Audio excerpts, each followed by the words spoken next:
สุดยอดไปเลยเนาะเมื่อยอดอัดฉีดของทีมซาลาวU17นะ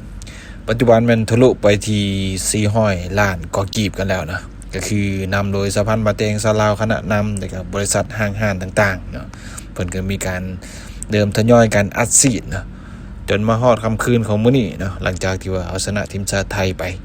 3-2เนี่ยก็มียอดอัดฉีดอยู่ที่400 ล้านก็กีบเนาะ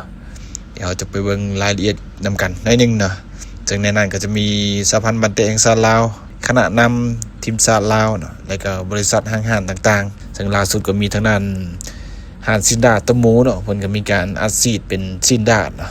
ตอนรับนักกีฬาหลังจากที่เดินทางกลับฮอดประเทศลาวเนาะก็ถ้าเบิ่งว่าจะมีการต้อนรับกันอะไรตึมเพราะว่าทีมซาลาวยังอีก2นัดนะก็คือในรอบ4ทีมเด็กรอบซิงหรือรอบซิงอันดับที่3ก็ถ้าติดตามกันเบิ่งประกาศข่าวดีเนาะถ้าคุณได้ยินเสียงนี้แสดงว่าคุณจะได้ฟังข่าวดีเนาะสิสรุปโบนัสเนาะจะต้องมาฮอบต่อไปแห้งใหญ่กว่านี้เนาะอันนี้ถือว่าเป็นโบนัสน้อยเนาะโบนัสก่อนเนาะน้ำจิ้มเนาะชนะเข้ามาได้70เนาะเสมอเข้ามาได้70เนาะเอาเสมอนะเข้ามาชนะฟิลิปปินส์ได้100เนาะชนะไทยได้255รวมทั้งหมด